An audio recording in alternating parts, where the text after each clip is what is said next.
Ya hai, salam kenal aku Dani. Di sini di kesempatan ini kita nanti akan membahas kelanjutan dari video yang sebelumnya yang kemarin, yaitu tentang istilah-istilah penting sebelum kita memasuki dunia pekerjaan, terutama di perusahaan industri seperti itu ya.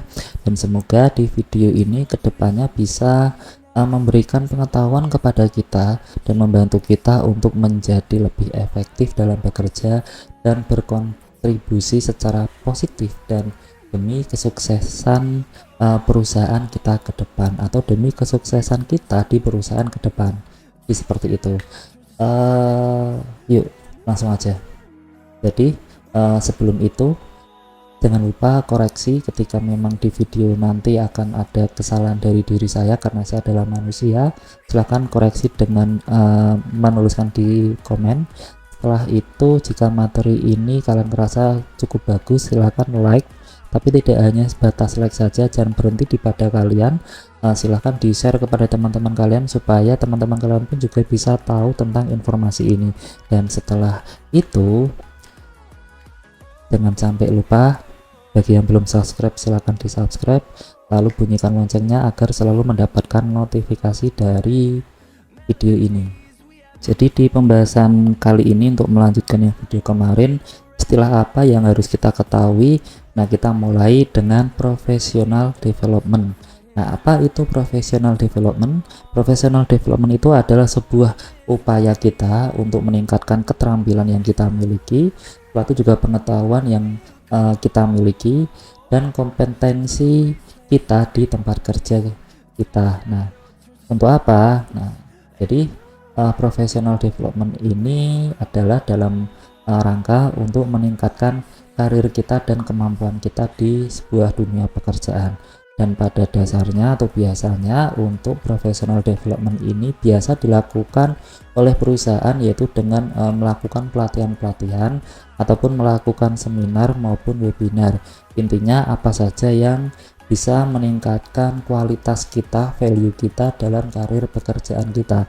Namun tidak semua pekerjaan memiliki memiliki program tersebut. Nah, kita sebagai karyawan kedepannya, jadi buat teman-teman kedepannya ketika menjadi seorang karyawan, jangan hanya bergantung dari peningkatan kualitas dari perusahaan sendiri, melainkan kita juga harus berperan aktif. Jadi peran aktif di sini adalah kita harus sering-sering mengikuti pelatihan-pelatihan yang dibuka secara umum. Nah, kita bisa ikut webinar yang gratis maupun yang berbayar. Kita juga bisa mengikuti pelatihan-pelatihan juga yang diadakan oleh coaching-coaching yang di luar sana.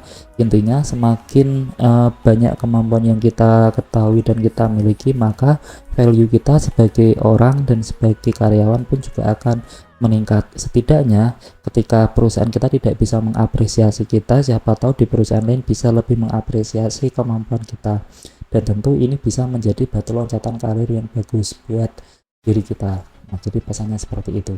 Nah, dan lalu berikutnya ini adalah tentang istilah teamwork. Nah, jadi kalau kita dulu ketika masih di bangku sekolah ataupun di bangku kuliah, tentu kata-kata teamwork ini tidak asing bagi kita. Nah, terutama nih, ayo coba ngaku ya di antara kalian yang melakukan teamwork ketika mengerjakan ujian. Jadi teamwork ini adalah sebuah kemampuan untuk bekerja secara efektif dalam sebuah tim. Nah, dimana di sini tentu dalam sebuah teamwork ini dia akan selalu melibatkan kolaborasi antara komunikasi dan cara mendengarkan dengan aktif dan memberikan sebuah kontribusi positif terhadap pencapaian untuk tujuan bersama. Nah, itu adalah teamwork. Makanya bagi teman-teman yang mungkin dulu ketika waktu ujian biasa teamwork dalam ujian itu juga termasuk wujud dari teamwork itu kan, bekerja sama demi satu tujuan, apa yaitu lulus. Jadi ngaku aja di sini siapa yang melakukan itu, silahkan komen ya. Jadi kayak gitu ya. Oke, lalu kemampuan untuk bekerja secara tim ini tentu akan sangat dihargai dalam dunia kerja. Namun di sini tidak etis dan tidak baik ketika kalian interview menyebutkan, oh ya Pak, saya dulu ketika ujian saya melakukan teamwork. Bukan seperti itu. Nah, jadi teamwork ini adalah kalian harus bisa bekerja secara tim. Intinya hanya seperti itu saja. Nah, Jadi buat kalian yang mungkin aktif di organisasi, itu adalah sebuah wujud teamwork. Jadi organisasinya ya silakan diutarakan ketika kalian interview. Ya Pak, dulu saya aktif di remaja masjid mungkin. Dan mungkin, oh ya Pak, saya dulu aktif di OSIS Pak. Nah kebetulan di OSIS posisi saya adalah sebagai ketua OSIS. Nah dan saya memiliki program kerja ini dan ternyata semuanya terrealisasi, atau mungkin terrealisasi 60%. Ya. Itu juga tidak apa, silahkan. Jadi intinya kalian memiliki sebuah pengalaman, yaitu untuk bekerja secara tim dan memiliki sebuah pencapaian. Itu adalah sebuah wujud teamwork. Oke, jadi bukan yang menyonteknya ya. Nah, lalu istilah lain lagi yang mungkin tidak asing bagi diri kita adalah deadline, terutama bagi teman-teman yang dulu suka dengan cara SKS, sistem kejar semalam. Ya, mau ujian pakainya sistem SKS. Tapi berbeda dengan SKS yang seperti itu. Jadi deadline ini adalah sebuah batas waktu akhir untuk menyelesaikan tugas atau sebuah proyek. Nah, kenapa? Karena deadline ini adalah sebuah wujud yang tujuannya untuk kita lebih bisa memahami dan menghargai sebuah batas rentang waktu. Jadi kenapa? Jadi kita dalam bekerja itu tentu kita harus menghargai waktu kita, jangan leha-leha. Nah, jadi yang mungkin masih dulu waktu sekolah suka leha-leha, setelah itu ketika ujian baru pakai sistem SKS, kejar kebut, sistem kebut malam dan sebagainya. Nah itu kalau bisa tolong dihindari. Jadi manfaatkan waktu sebaik mungkin, mumpung kalian belum memasuki dunia pekerjaan. Kalian berlatih untuk manajemen waktu kalian dulu, kalian manfaatkan untuk hal-hal yang positif, kalian manfaatkan untuk meningkatkan value kalian atau nilai harga kalian ketika kalian sebelum melamar sebuah pekerjaan. Jadi kalau kalian nanti interview, kalian bisa menjawab dengan enak. Ya, jadi selama saya di rumah sebelum saya melamar di perusahaan ini, yang saya lakukan adalah mengikuti pelatihan A, mengikuti pelatihan B dan sebagainya. Contoh seperti itu. Manfaatkan dengan baik, jangan leha-leha. Dan setelah itu ketika mau ada interview baru pakainya sistem kebut semalam. Jadi nyari artikel sebanyak mungkin, dipelajari, akhirnya nggak tidur, besok ketika interview nggak konsen. Jadi nggak seperti itu ya. Oke. Nah dan lalu ada sebuah istilah lagi, yaitu adalah istilah profesionalisme. Nah kira-kira menurut kalian apa itu profesionalisme? Nah kita sering mendengar kata-kata profesionalisme. Jadi profesionalisme ini itu adalah sebuah perilaku atau sikap yang mencerminkan sebuah integritas atau sebuah kemampuan atau etika kerja yang tinggi. Nah dan setelah itu di dalam profesionalisme ini tentu memiliki sebuah standarisasinya sendiri. Oke, standarisasi yang secara profesional, nah dilakukan secara terus-menerus seperti itu. Nah jadi apa itu profesionalisme? Nah jadi dari yang tadi itu, profesionalisme itu juga di sini melibatkan tentang cara kita berpakaian, itu juga termasuk menandakan melambangkan sebuah bentuk profesionalisme. Dari cara berpakaian kita, cara berkomunikasi kita, cara bahasa tubuh kita dalam menyampaikan sebuah informasi. Nah itu bisa menandakan sebuah profesionalisme, dan profesionalisme ini tentu tidak bisa kita pelajari dalam waktu yang sangat cepat. Karena apa? Karena profesionalisme itu adalah sebuah tindakan yang kita lakukan secara terus-menerus.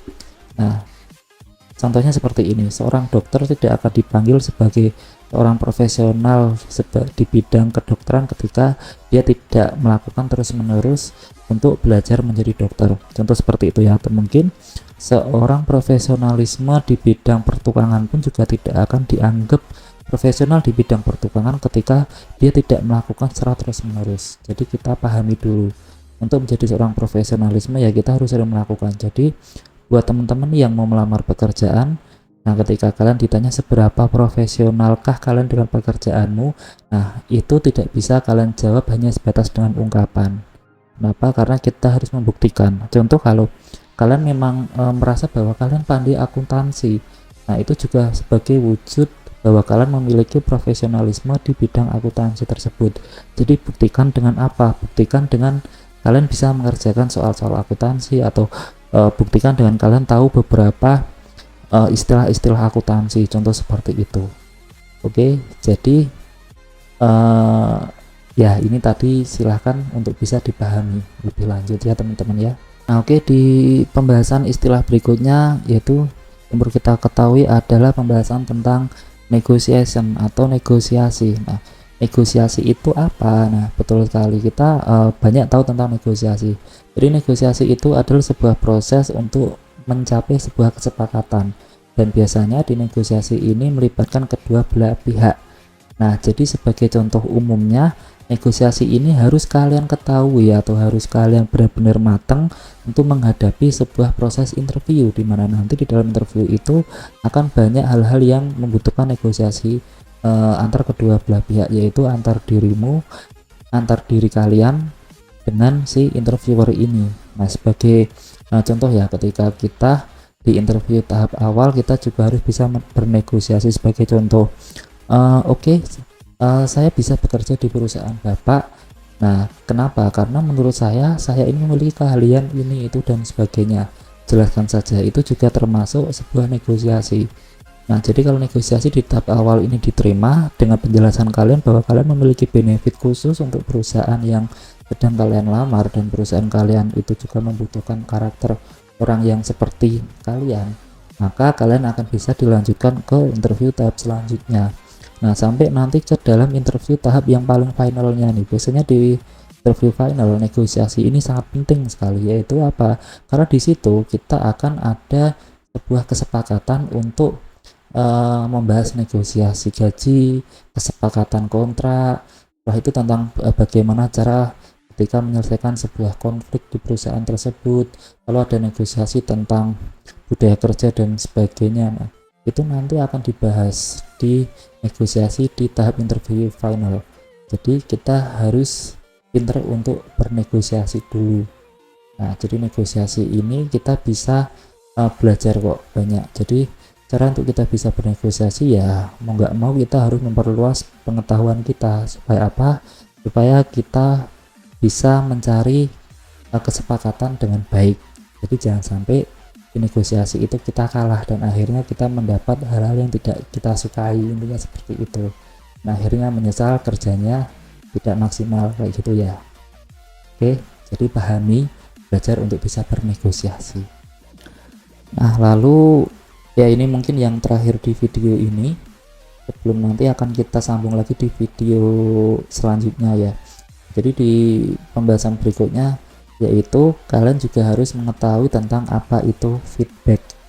Nah, feedback itu adalah sebuah umpan balik pada diri kita. Nah, umpan balik itu seperti apa? Nah, kita umumnya ya tahu feedback itu umpan balik, tapi terkadang kita tidak tahu. Nah, kita hanya bisa, rata-rata bagi kita itu hanya bisa menerima feedback secara positif, yaitu dengan apa? Dengan feedback yaitu pujian. Setelah itu feedback tentang hal-hal yang membuat diri kita senang, kan, seperti tadi itu apa ya, sebagai contohnya tentang pujian, saran, seperti itu. Akan tetapi bagi diri kita terkadang belum bisa menerima feedback secara negatif, yaitu apa? Saran, kritik, ya kritik, setelah itu komplain, seperti itu. Jadi kita harus pahami bahwa feedback itu ya mencakup semuanya, mencakup yang baik-baik dan mencakup yang buruk-buruknya tadi. Oke, jadi usahakan diri kita tahu feedback, dan usahakan lagi feedback ini intinya adalah melatih kita agar jangan baper. Jadi seperti itu ya. Jadi jangan baper, jangan selalu dibawa ke perasaan, ya intinya ya lakukan aja. Jadi kita kerja ya udah kita lakukan aja maksimal mungkin, sebaik mungkin. Jangan sampai kita menjadi beban, yaitu baper tadi itu.